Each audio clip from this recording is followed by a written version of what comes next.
I never thought I'd be the guy telling this story. The one about how your life can shatter on an ordinary Sunday afternoon, between flipping burgers and making small talk with neighbors. But here I am. My name is Alex, and this is how I learned the hard truth about my wife, Rebecca, and found my way back to myself. That Sunday started like any other summer gathering at our suburban home. The grill was hot. Our twin boys, Ethan and Noah, were chasing each other through the sprinkler, and I was playing the role I'd perfected over 8 years of marriage, the dependable husband and father. "Need another beer, Mike?" I called to our neighbor, tongs in one hand, spatula in the other. "I'm good, man." "These burgers smell amazing," he replied, lounging in one of our patio chairs. I noticed Rebecca emerge from the house then, and something in my chest tightened. She'd changed clothes since helping me set up the coolers an hour earlier.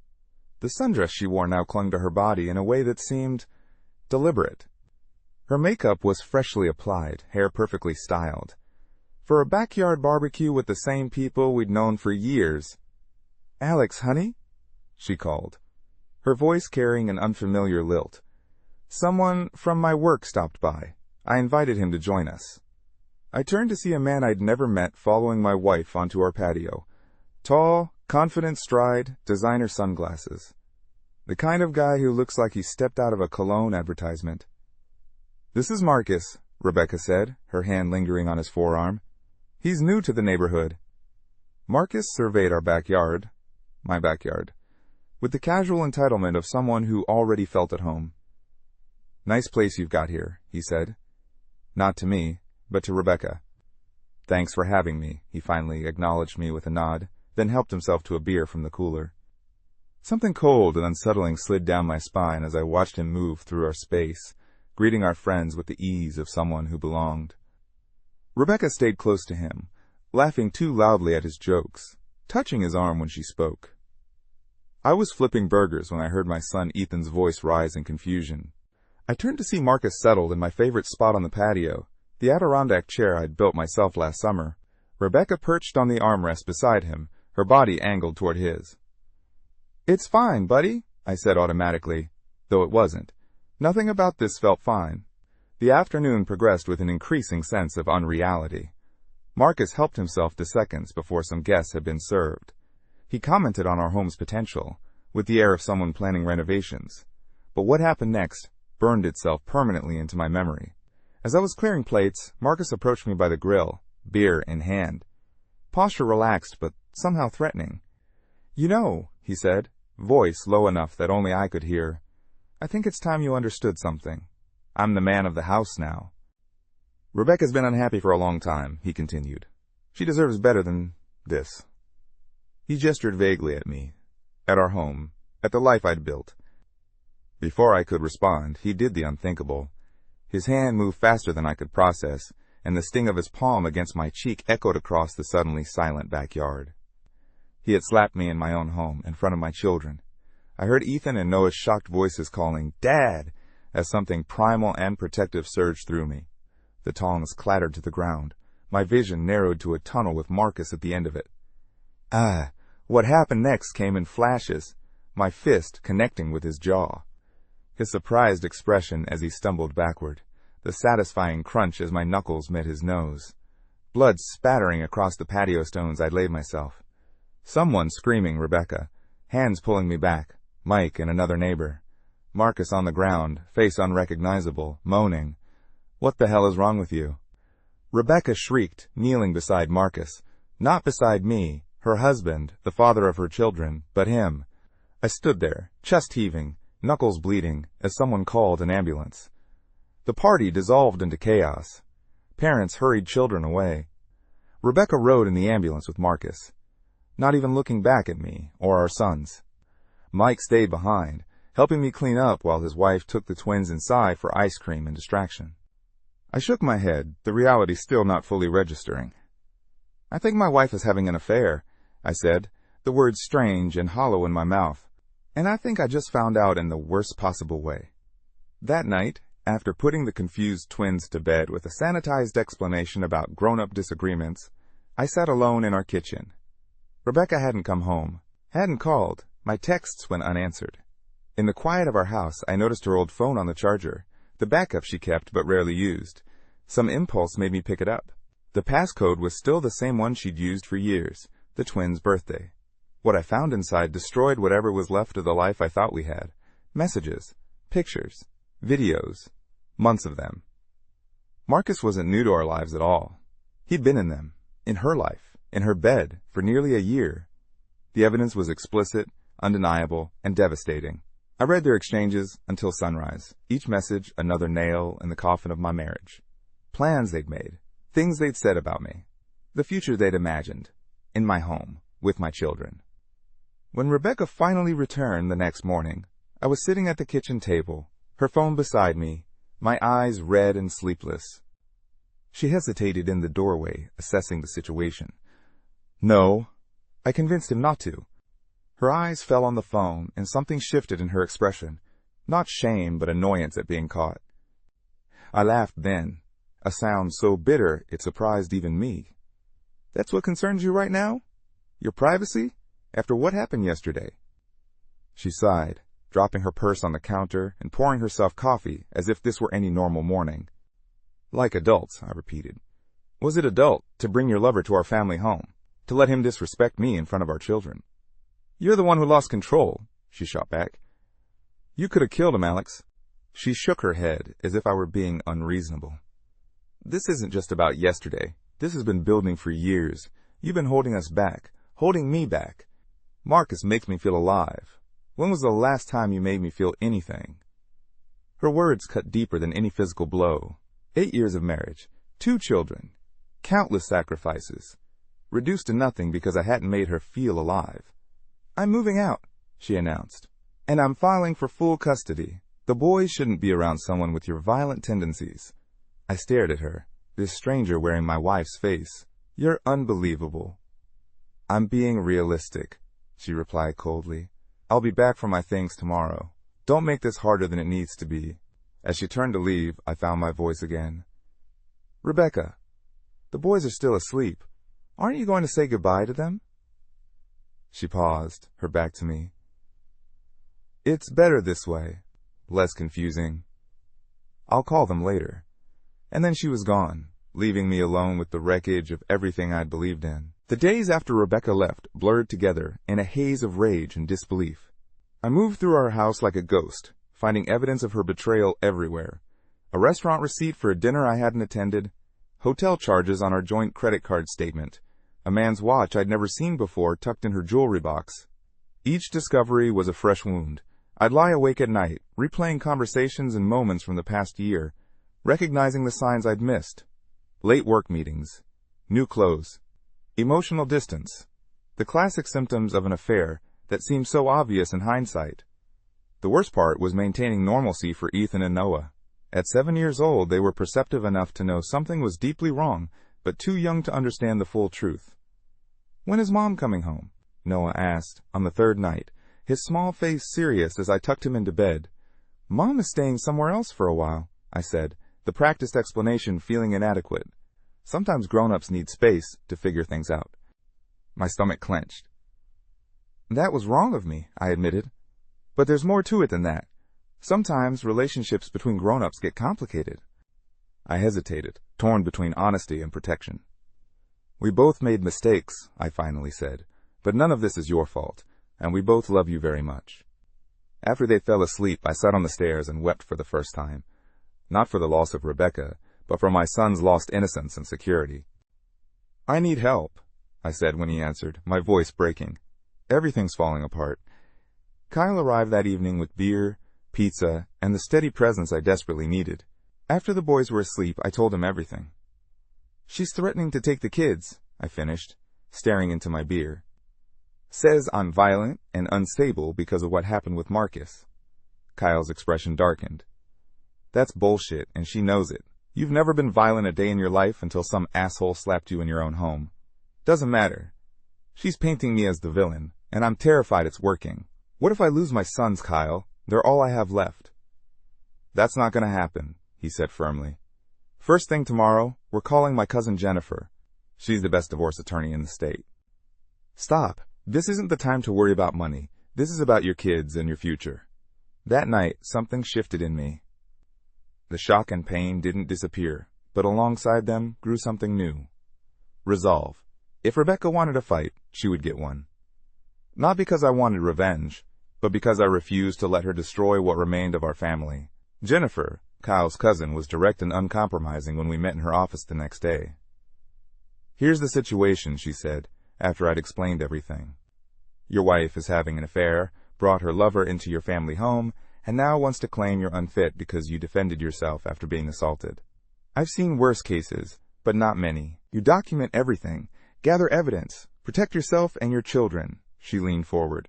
"And you prepare for her to fight dirty. People who betray their families rarely develop a conscience during divorce proceedings." Following Jennifer's advice, I began methodically building my case. I downloaded and backed up all the messages and photos from Rebecca's old phone. I installed security cameras around our home, ostensibly for safety after the incident, but really to document everything. I kept a detailed journal of the boys' daily routines, their emotional states, my parenting activities. Rebecca returned for her things as promised, bringing Marcus with her, a deliberate provocation I refused to rise to. I remained civil, even as they loaded her possessions into his luxury SUV. The doorbell camera captured everything, including their intimate embrace in my driveway, visible to anyone in the neighborhood who cared to look. That night, she called the boys as promised. I put the phone on speaker and sat nearby, listening to her explain in saccharine tones how she needed a little vacation but would see them soon. She didn't mention me once, as if I'd ceased to exist. After the call, Ethan looked at me with eyes too serious for a 7-year-old. "Dad, is Mom living with that man now?"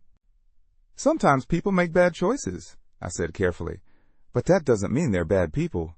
The lie tasted bitter, but I wouldn't poison my sons against their mother, no matter how much she'd hurt us. The weeks that followed were the darkest of my life. Rebecca filed for divorce as threatened, with terms so outrageous. Jennifer actually laughed when she showed me the paperwork. "Full custody, the house, half your retirement and alimony?" "She's delusional," Jennifer said, especially given the circumstances. But the legal reality provided little emotional comfort. At night, after the boys were asleep, the house echoed with emptiness. I'd find myself standing in our bedroom, my bedroom now, staring at the closet half empty of clothes, wondering how someone could share your life for 8 years and then vanish, as if none of it mattered. The anger came in waves, sometimes so intense I had to lock myself in the bathroom until it passed. I punched walls. I broke dishes. I screamed into pillows so the boys wouldn't hear. In my darkest moments, I fantasized about destroying everything Rebecca cared about, the way she'd destroyed me. But each morning I'd wake to Ethan and Noah crawling into my bed, seeking comfort and normalcy, and I'd remember what actually mattered: their stability, their future, my responsibility to be the parent they could count on, even as their world crumbled around them. 6 weeks after Rebecca left, I received a text from her asking to meet, alone. "I think we should talk face to face," she wrote, "about the boys and our situation. Meet in a public place," she advised. "Record everything. And remember, she doesn't get to dictate terms anymore." We met at a coffee shop downtown, neutral territory. Rebecca looked different, expensively dressed, hair highlighted, makeup perfect. The physical transformation only emphasized how completely she'd changed in every way that mattered. She sighed, stirring her latte. "That's actually what I wanted to discuss. This arrangement isn't working. The boys need their mother." Her eyes flashed. "Don't be difficult, Alex. I'm trying to be reasonable here. Reasonable would have been not having an affair. Reasonable would have been not bringing your lover to our home. Reasonable would have been saying goodbye to your children before abandoning them." "I didn't abandon them," she snapped. "I needed space to figure things out." She hesitated, and I saw something shift in her expression: calculation, not remorse. "Marcus and I are having some issues," she admitted. "The situation is complicated." Understanding dawned. "Let me guess. The fantasy isn't quite as perfect in reality? Playing house with your affair partner isn't the romantic adventure you imagined?" "I think we should consider reconciliation," she said. "For the boys' sake. It counted for nothing when you were sleeping with Marcus behind my back. It counted for nothing when you let him disrespect me in our home. It counted for nothing when you threatened to take my children away." "People make mistakes," she said, her voice softening to the tone she used when trying to get her way. "I made a mistake. I'm sorry." For a moment, just a moment, I felt the pull of what we'd once had. the familiarity, the comfort of the known, the intact family our sons deserved.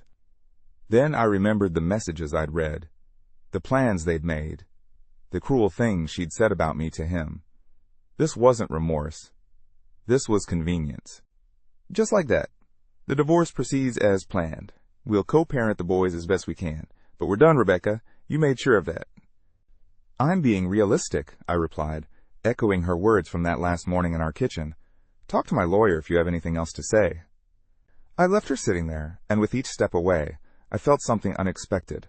Not satisfaction or triumph, but relief. The crushing weight of false hope had lifted. I could see the path forward now, narrow and difficult but clear. That night I sat on the deck after the boys were asleep, staring at the stars and feeling the first fragile stirrings of acceptance. Rebecca had destroyed our marriage, but she hadn't destroyed me. I wouldn't let her. The meeting with Rebecca marked a turning point. Something crystallized in me that day, a clarity about what had happened and what needed to happen next. This wasn't just about surviving the betrayal anymore. It was about reclaiming my dignity and securing my children's future. I want to accelerate everything, I told her. No more delays, no more negotiations. I want this finished. Rebecca tried to reconcile yesterday, said she and Marcus are having, quote, issues. Jennifer laughed. Classic. The affair partner isn't working out, so she wants her safety net back. Exactly, and I realized I'm done playing defense. It's time to take control of this situation. Over the next week, we assembled our case methodically. The evidence from Rebecca's phone, the doorbell camera footage showing her moving out with Marcus, bank statements showing her financial irresponsibility, documentation of my consistent care for the boys while she made only sporadic contact. Most damning was the video from our backyard barbecue, captured by our neighbor's security camera. It clearly showed Marcus slapping me unprovoked, followed by my reaction. The footage contradicted Rebecca's claim that I was inherently violent, showing instead a man defending himself after being assaulted in his own home. This is stronger than I expected, Jennifer admitted as we reviewed everything. But be prepared. Divorce cases rarely go exactly as planned. I nodded, understanding the warning but feeling confident nonetheless. For the first time since Rebecca's betrayal, I felt in control of my own story. That control was tested the following day when I received a call from the twins' school. Noah had gotten into a fight during recess. He hit another boy who said something about his mother, the principal explained when I arrived. This isn't like Noah at all. We're concerned. Jason said Mom left because she doesn't love us anymore, he mumbled. He said she has a new family now. I pulled him into a hug, feeling his small body shake with suppressed tears. It is wrong, I agreed. But I understand why you were upset. Those words hurt you. How do you answer that question? How do you explain adult betrayal to a child whose world should be safe and certain? Your mom loves you, I said carefully. But grown-ups sometimes make choices that hurt the people they love. It's complicated, Noah. The important thing to remember is that none of this is your fault, and I will always be here for you and Ethan. Always. That night, after a serious discussion about better ways to handle hurtful words, I called Rebecca. She needed to know what was happening with our sons. The boys are confused, Rebecca. They need their mother to be present, not just for occasional phone calls. I'm doing my best, she said defensively. Things are complicated right now. Things are always complicated. That's parenthood. But our sons shouldn't have to pay the price for our adult problems. I want you to be their mother, I said simply, whatever that means to you. After we hung up, I sat at the kitchen table with a legal pad and began writing. Not notes for the divorce or journal entries about the boys, but a letter to myself, a manifesto of sorts, what I wanted, what I deserved, what my sons deserved, the kind of man and father I intended to be, regardless of Rebecca's choices. Storager. I wrote until midnight, pouring out years of suppressed feelings, the ways I'd compromised myself in our marriage, the red flags I'd ignored, the future I wanted to build from the ashes of what we'd lost. When I finally put down my pen, I felt something I hadn't experienced in months. Purpose. Clear-eyed, unshakable purpose. The next day, I took a personal day from work and spent it preparing. I cleaned the house from top to bottom. I organized the boys' rooms and play areas. I fixed the loose banister on the stairs and the leaky faucet in the guest bathroom, all the small repairs I'd been putting off. In the afternoon, I met with my financial advisor to restructure my accounts and create college funds for the twins. I updated my will and insurance policies, removing Rebecca as beneficiary and ensuring everything would go to Ethan and Noah if anything happened to me. That evening, I scheduled my first appointment with a therapist Jennifer had recommended, someone who specialized in helping men through divorce and betrayal. "You're nesting," Kyle observed when he stopped by that weekend and saw the transformed house. "I'm reclaiming," I corrected him. "This is our home, mine and the boys. I'm making it ours again." The physical changes reflected my internal shift. I was no longer waiting for the next blow, the next betrayal. I was building something new from the foundation up. Rebecca noticed the difference the next time she came for her scheduled visit with the twins. "You've changed things," she said, looking around the living room where I'd rearranged furniture and hung new artwork. Something like uncertainty flickered across her face, the first genuine emotion I'd seen from her in months. The boys ran in then, excited to show her their latest school projects. I left them to their visit, using the time to meet Kyle for a workout at the gym, another new habit I developed to channel my restless energy and rebuild my strength, both physical and emotional. "How's it going with the Dragon Lady?" Kyle asked as we finished our session. "Better than expected," I admitted. "She's been more consistent with the boys lately. I think our conversation after Noah's fight at school got through to her." Kyle clapped my shoulder. "You're handling this like a champion, man. I'm proud of you." His words meant more than he knew. In the darkest days after Rebecca left, I'd questioned everything about myself. My worth as a husband, a father, a man. The validation from someone who'd known me my entire life helped anchor me in the truth. I wasn't the failure Rebecca's betrayal had made me feel like. As the court date approached, Rebecca's attempts at communication increased. Texts asking about my day. Calls that extended beyond discussions of the boys. Small gestures that might have seemed like olive branches to an outside observer. I maintained polite distance, redirecting every conversation back to co-parenting. I wasn't interested in her sudden attention. I understood its source. Marcus was increasingly absent from the picture, and Rebecca was testing the waters of her backup plan. 3 days before our court appearance, she arrived for her visit with the twins wearing the perfume I'd always loved, hairstyled the way I'd once complimented. "Can we talk after I put the boys to bed?" she asked. "There's something important I need to discuss with you." That evening, after Ethan and Noah were asleep, we sat at the kitchen table, the same spot where I'd discovered her betrayal months earlier. "I've been doing a lot of thinking," she began, voice soft and measured. "About us. About what happened. I made a terrible mistake, Alex. The worst mistake of my life." Her eyes welled with tears that looked almost genuine. Marcus was a fantasy, an escape from reality, but he wasn't real. Not like what we had. She reached for my hand across the table. This time I didn't pull away immediately, curious to see where this performance would lead. "We could try again," she whispered. "For the boys. For us. We have too much history to throw away." She withdrew her hand, the question clearly not part of her script. "We're taking a break." "A break," I repeated. "And that's why you're suddenly interested in reconciliation?" "It's not like that," she insisted. "I've had time to think about what really matters." "What really matters?" I echoed. "Like our marriage vows? Our family? My dignity? Those things didn't matter when you were sleeping with him in our bed." Her expression hardened slightly. "I'm trying to apologize, Alex. To make things right." "No," I said calmly. "You're trying to secure your position because your affair didn't work out as planned. There's a difference." "None of this has been fair, Rebecca. Not to me, and certainly not to our sons." She shifted tactics, tears flowing freely now. "Don't you remember how good we were together? Before things got complicated? We could find that again." For a moment, I allowed myself to remember the early years, the genuine connection we'd once shared, the family we'd built together. The temptation to believe her, to try again, flickered briefly. Ain't once wow. Then I remembered the messages I'd read, the calculated betrayal, the casual cruelty. The woman sitting across from me wasn't the Rebecca I'd married. Perhaps she never had been. "It means the divorce proceeds as planned. We'll co-parent the boys. We'll be civil. But we will never be together again." Her tears dried remarkably quickly. "You'll regret this," she said, voice hardening. "I'm offering you a chance to keep our family intact."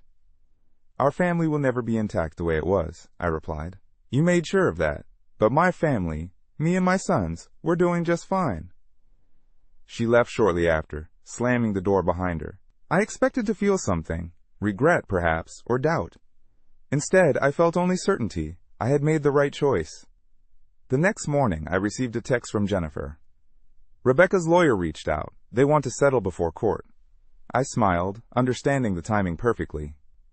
Rebecca's attempt at reconciliation had failed, so now she was cutting her losses. Joint custody, but primary physical custody to you. She keeps her retirement accounts, you keep the house, and yours. Child support according to state guidelines. It's actually quite reasonable. I considered the offer. It was close to what we would have asked for anyway. Fighting further would only prolong the process and increase the emotional toll on everyone, especially the boys. 2 days later, we signed the settlement agreement in Jennifer's office. Rebecca avoided my eyes as we moved through the paperwork. Initialing and signing were indicated. The woman who had shared my bed, my name, and my life for 8 years was now legally a co-parent and nothing more. As we prepared to leave, Rebecca paused. "I hope someday you can forgive me," she said quietly. I studied her face, searching for sincerity and finding only the practiced contrition she'd perfected over years of minor transgressions. "I'm not doing this for forgiveness," I replied. "I'm doing it for peace, for me and for our sons." Outside, in the bright spring sunshine, I took a deep breath of fresh air. The divorce wasn't final yet. That would take another few weeks of paperwork. But the hardest part was over. The confrontation I'd been building toward had come and gone, not with dramatic fireworks, but with the quiet signing of documents. Somehow, that felt more powerful than any shouting match could have been. I had reclaimed my life not through vengeance, but through clarity and resolve. That evening, I took the boys out for pizza to celebrate the end of an uncertain chapter. "Are you and Mom really getting divorced?" Ethan asked as we waited for our food. "Yes," I said honestly. "The papers are signed, but that doesn't change the fact that we both love you very much." "Of course. She'll always be your mother, and you'll spend time with her regularly. We're still a family, just a different kind than before." I considered my answer carefully. I was sad, I admitted. Very sad. But now I'm focused on the future, our future together, and that makes me happy. Noah leaned against my side. "I'm happy too," he said simply. "I like when you're not sad anymore." I wrapped my arm around him, throat tight with emotion. "Me too, buddy. Me too." The weeks following the settlement agreement brought unexpected challenges. Rebecca, perhaps realizing the finality of our separation, began testing boundaries. She'd show up unannounced for the boys. She'd call at inappropriate hours. She'd question my parenting decisions in front of Ethan and Noah. Each transgression was minor in isolation, but formed a pattern of disruption that kept us all off balance. The boys, sensitive to the tension, began showing signs of stress nightmares, clinginess, regression in school. After a particularly difficult weekend where Rebecca returned the twins hours late and sent them home overtired and overstimulated, I decided enough was enough. This wasn't just about me anymore. It was about protecting my sons from the emotional fallout of adult conflicts. I called Rebecca and asked to meet, alone, at the park near our house neutral territory with enough privacy for a frank conversation. She arrived looking harried and defensive, as if anticipating an attack. "What's so urgent?" she demanded, settling on the bench beside me. "We need to establish better boundaries," I said calmly. "For the boys' sake. It means sticking to the agreed visitation schedule. It means communicating changes in advance. It means presenting a united front to the kids, even when we disagree. I'm saying we're both learning how to co-parent after divorce, and we need to do better. The boys are struggling with the inconsistency." "They're not fine, Rebecca. Noah's teacher called yesterday about his falling grades. Ethan wet the bed twice this week. They need stability and predictability right now." Something in my tone must have reached her, because her defensive posture softened slightly. "What do you suggest?" I pulled out a notebook where I'd outlined some basic co-parenting guidelines. "I think we need clear rules of engagement. Scheduled visits with no last-minute changes unless it's an emergency. A shared calendar for school events and activities. Consistent bedtimes and routines at both houses." She took the notebook, scanning my notes with a frown. "This is very structured." She was quiet for a moment, then sighed. "Fine, I'll try to be more consistent." It wasn't the enthusiastic agreement I'd hoped for, but it was a start. We spent the next hour hammering out details, finding compromises where we could, and setting firm boundaries where necessary. As we prepared to leave, Rebecca hesitated. "How are you doing, really?" she asked, the first genuine inquiry about my well-being since before the affair. She nodded, something like regret flickering across her face. I never meant for things to end this way. She shrugged, unable or unwilling to articulate what she'd expected from her betrayal. Not like this, was all she said before walking away. That conversation marked another turning point in our post-marriage relationship. Rebecca began adhering to the schedule we'd established. Communication became more businesslike and focused on the children. The constant boundary testing subsided. With that external chaos reduced, I could focus on the internal work of healing. My weekly therapy sessions had become a crucial anchor, providing a space to process the anger and grief that still occasionally overwhelmed me. "You're making remarkable progress," Dr. Winters commented during one session. "Many men in your position struggle much longer with acceptance." "I don't know if I've accepted it so much as I've decided to move forward anyway," I admitted. He smiled. "That's often how it works. We don't wait to heal completely before rebuilding. The rebuilding is part of the healing." Those words stayed with me, validating the approach I'd instinctively taken. I wasn't waiting for some magical moment of complete recovery before reclaiming my life. I was reclaiming it piece by piece, day by day, even as the wounds were still healing. The final divorce decree arrived on a Tuesday morning, a certified letter containing the legal end to 8 years of marriage. I signed for it, thanked the postal worker, and set the unopened envelope on the kitchen counter while I finished my coffee.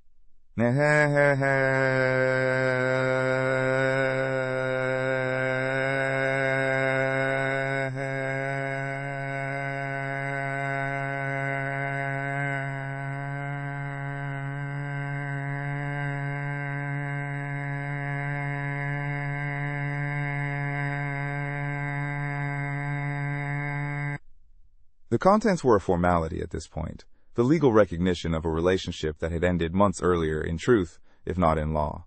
When I finally opened it, I felt a complex mixture of emotions: relief, sadness, vindication, loss. I traced my finger over the official seal, the formal language declaring our marriage irretrievably broken. That evening, after the boys were asleep, I built a small fire in the backyard fire pit. One by one, I burned selected mementos of my life with Rebecca, not in anger, but as a ritual of release. Our wedding program. The hospital bracelet from when the twins were born. The last Valentine's card she'd given me, filled with promises neither of us had kept. I didn't burn everything. Some memories belonged to Ethan and Noah as much as to me, and I wouldn't erase their history. But I needed this symbolic ending, this controlled burn of a chapter completed. As the last paper curled and blackened in the flames, I raised the glass of whiskey I'd poured for the occasion. "To lessons learned," I said aloud, to the night sky, and to whatever comes next. The confrontation I'd anticipated, the dramatic showdown where I would finally speak my full truth to Rebecca, never materialized in the way I'd imagined. Instead, it had come in quieter moments. The day I refused reconciliation, the afternoon we signed the settlement, the conversation in the park where I set firm boundaries. Each of these moments had been a reclamation of power, a statement of worth more profound than any shouting match could have been. I had confronted not just Rebecca but my own fears and insecurities, emerging stronger for having faced them. The true catharsis wasn't in a single explosive moment, but in the accumulated weight of choices that prioritized my dignity and my children's well-being over the pull of familiar patterns. 2 months after the divorce was finalized, Rebecca called with news that confirmed the wisdom of those choices. "Marcus and I are back together," she said, her voice carefully neutral. "I wanted you to hear it from me before the boys mentioned anything." "I appreciate that," I replied, surprised by my lack of reaction. The information registered as data, nothing more. No pain, no anger, no vindication. "We're taking things slowly this time," she continued, as if I'd asked for details. "He's changed. We both have." "I wish you well," I said, and meant it. Her choices were her own now, affecting me only where they touched our sons' lives. "Just make sure the boys have stability. That's all I ask." "Of course," she said, sounding almost disappointed by my equanimity. "They'll always come first." After we hung up, I sat in the quiet of my home, truly mine now in every sense, and realized something profound. I was free. Not just legally, but emotionally. Rebecca's choices no longer had the power to devastate me. Her relationship with Marcus was simply a fact, like the weather or the day of the week. I smiled at his concern. "Better than okay?" I replied. "I feel nothing, and it's wonderful. That night, I slept more peacefully than I had in over a year, untroubled by dreams of betrayal or reconciliation. The confrontation was complete. The catharsis had come not in fire but in stillness, the quiet certainty that I had survived the worst and emerged intact. 6 months after the divorce, life had settled into new patterns. The twins split their time between homes, spending weekdays and alternating weekends with me, and Wednesday evenings and the other weekends with Rebecca. The transition days were still sometimes difficult, but the boys had adapted with the resilience children often show in the face of change. I had adapted too, finding unexpected satisfaction in the rhythms of single fatherhood. There was a clarity to my life now, a purpose centered on raising my sons and rebuilding myself that had been missing in the later years of my marriage. My home had transformed as well. I'd remodeled the kitchen, a project Rebecca had always wanted but we'd never prioritized. I'd converted her home office into a game room for the boys, small changes that collectively announced, this space belongs to us now. Work had become a source of renewed fulfillment. The focus and energy I'd once spent managing an increasingly dysfunctional marriage now went into my career as an architectural engineer. I'd taken on more challenging projects, earned a promotion, and found myself enjoying professional success that had eluded me before. "You're different," my colleague Megan commented one afternoon as we reviewed plans for a new civic center. "More confident, more present." "Divorce agrees with me," I joked, but there was truth beneath the humor. Freedom from a relationship that had slowly eroded my self-worth had allowed me to rediscover strengths I'd forgotten I possessed. My social life had expanded too. Kyle remained my closest friend, but I'd reconnected with other friends who drifted away during my marriage. I joined a men's hiking group that met monthly for challenging trails and honest conversations. I started volunteering at the boys' school, coaching their soccer team alongside other parents, mostly mothers, but a few fathers navigating their own post-divorce landscapes. Dating remained on the back burner, not from lingering attachment to Rebecca, but from a deliberate choice to focus on healing and parenting. "You'll know when you're ready," Dr. Winters had assured me, and I trusted that wisdom. For now, the companionship of friends and the love of my sons filled my emotional needs. The relationship with Rebecca continued to evolve, settling into something resembling respectful co-parenting. We communicated primarily through text and email, with brief, civil exchanges during child handoffs. She and Marcus had moved in together, a development the boys had adjusted to with minimal drama. "Marcus is okay now," Ethan informed me one evening after returning from a weekend at their place. "He doesn't try to act like our dad anymore." "That's good," I said carefully. "How do you feel about spending time there?" His assessment warmed me, confirming that despite everything, I was providing the stability and attention my sons needed. The healing process wasn't linear. There were still days when anger resurfaced, not at the affair itself, which had faded into historical fact, but at the years of gaslighting that had preceded it. Moments when I'd questioned my perceptions, doubted my worth, accepted blame for problems that had nothing to do with me. "That's the hardest part to forgive," I told Dr. Winters during one session. "Not the betrayal, but the manipulation that made me believe I deserved it somehow." "That's very insightful," he noted. "Many people focus on the act of infidelity without recognizing the psychological context that enabled it." "I keep finding examples," I admitted. "Times when she subtly undermined me, made me question my memory, or judgment. It's like I'm seeing our entire marriage through a different lens now." "That's part of the healing," he assured me. "Recognizing unhealthy patterns helps ensure you don't repeat them in future relationships." Those insights proved valuable when Rebecca began subtly testing boundaries again. Small requests that grew incrementally larger. Suggestions that I was being difficult when I maintained the agreed schedule. Attempts to triangulate using the boys as messengers. "We have a parenting plan for a reason," I reminded her during a phone call. "If you need changes, we can discuss them, but the constant exceptions are confusing for the boys." "You're being so rigid," she complained. "Co-parenting requires flexibility." The old me might have capitulated, might have accepted the subtle implication that I was being unreasonable. The new me recognized the manipulation and held firm to boundaries that protected both me and my children. 9 months after the divorce, an unexpected situation tested those boundaries again. Rebecca called on a Tuesday evening, her voice tight with stress. "I need a favor," she said without preamble. "Marcus and I broke up. I have to find a new place, and I was wondering if the boys could stay with you full-time for a couple of weeks while I sort things out." I paused, processing this development. Of course they can stay with me, I said. They always have a home here. Thank you, she said, relief evident in her voice. I'll still see them for our regular visits, but having them full-time right now would be challenging. I understand, I said, and I did. Despite everything, I didn't want my sons to witness their mother in crisis. Take the time you need to get settled. After we hung up, I sat with mixed emotions. Concern for how this would affect the boys. A touch of vindication that the relationship built on betrayal had ultimately failed. Mostly, though, I felt compassion. Not for Rebecca specifically, but for the universal experience of having life plans collapse. I didn't share the news with the twins immediately, waiting instead for Rebecca to tell them in her own way. When they returned from their Wednesday evening with her, they were subdued but not distraught. Mom says she and Marcus are taking a break, Noah reported as I tucked him into bed, and we're staying with you more for a while. He considered the question seriously. I like being here, he said finally, but I'm worried about Mom. She was crying. Your mom is going through a tough time, I acknowledged. But she's strong, and she'll be okay, and it's very kind of you to care about her feelings. Dad? Ethan called from his bed. Are you happy that Mom and Marcus broke up? The question caught me off guard with its directness. That's complicated, I answered honestly. I don't want your mom to be unhappy, but I think sometimes relationships end because they need to, and that can be for the best in the long run. He nodded, accepting this adult complexity with surprising maturity. Like you and Mom? Like me and Mom, I agreed. Sometimes the healthiest thing is to let go.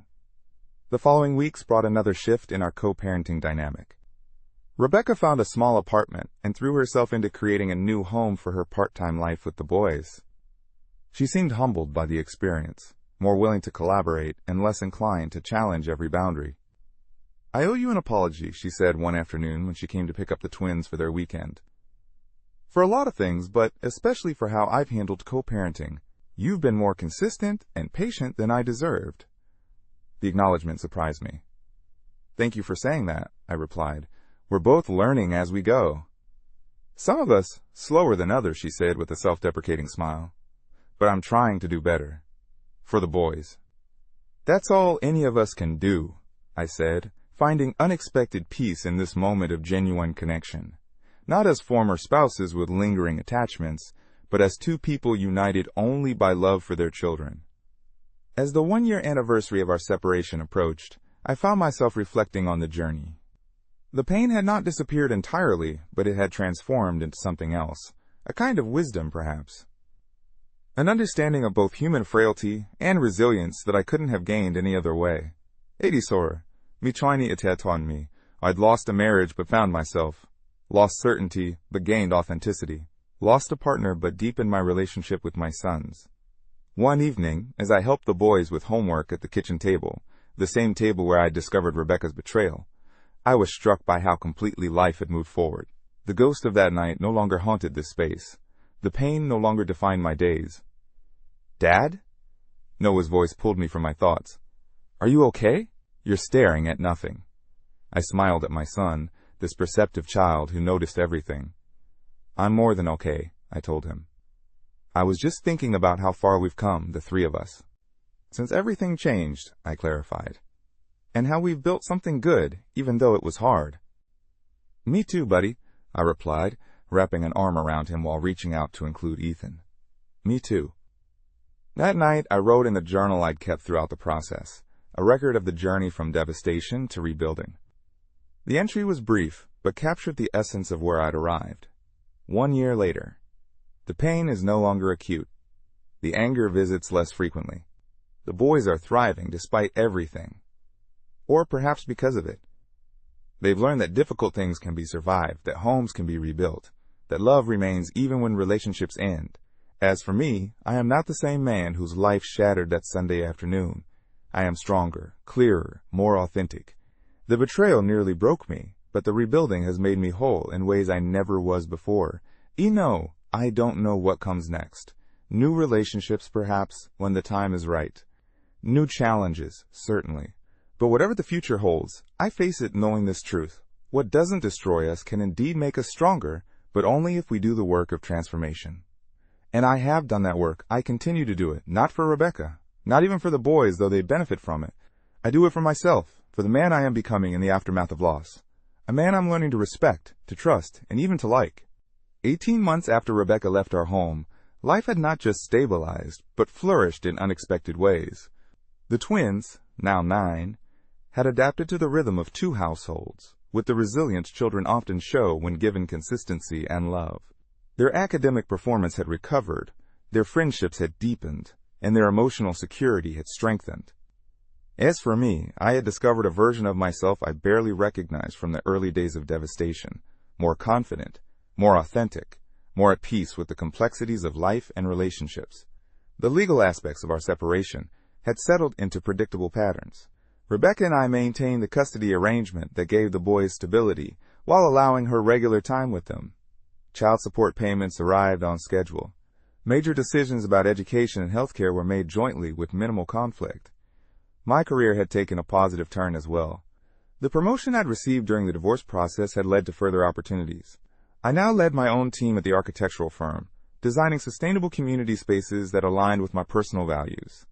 The work was challenging and fulfilling in ways my previous position hadn't been. It's like watching someone come into focus, my boss commented during my annual review. The talent was always there, but now it's matched with confidence and vision. Financially, I had not just recovered, but thrived. The divorce settlement had been fair, leaving both Rebecca and me with the resources to build new lives. I had managed my finances carefully, creating security for myself and the boys while also investing in our home and future. The house itself had transformed completely. What had once been our space, filled with compromises and shared tastes, was now unquestionably mine and the boys'. The kitchen renovation had been followed by updates to the living areas, the creation of a proper home office, and the conversion of the backyard into an adventure space for active twin boys. I barely recognize this place, Kyle remarked during a weekend barbecue. In a good way. It feels more like you now. That's exactly what I was going for, I replied, watching our children play together on the new climbing structure. A home that reflects who we are now, not who we were trying to be before. My social circle had expanded in organic ways. The men's hiking group had become a source of genuine friendship and support. Several of us had similar stories.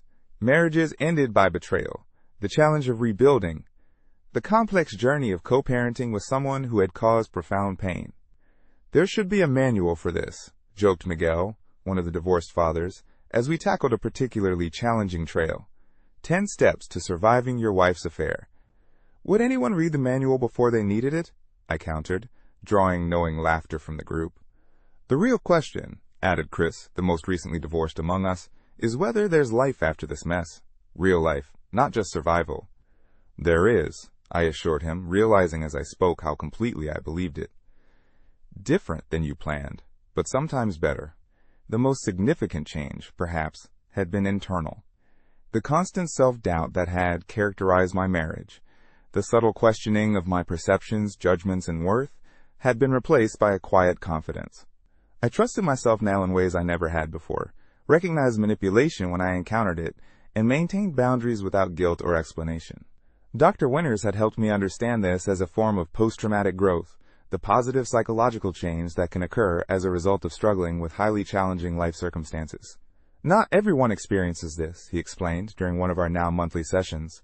It requires active engagement with the trauma, not just passive endurance. It doesn't feel like I did anything special, I admitted. I just kept going, one day at a time. That persistence is rarer than you might think, he said. Many people get stuck in anger or victimhood. You chose a different path. That path had led me, eventually, to consider dating again.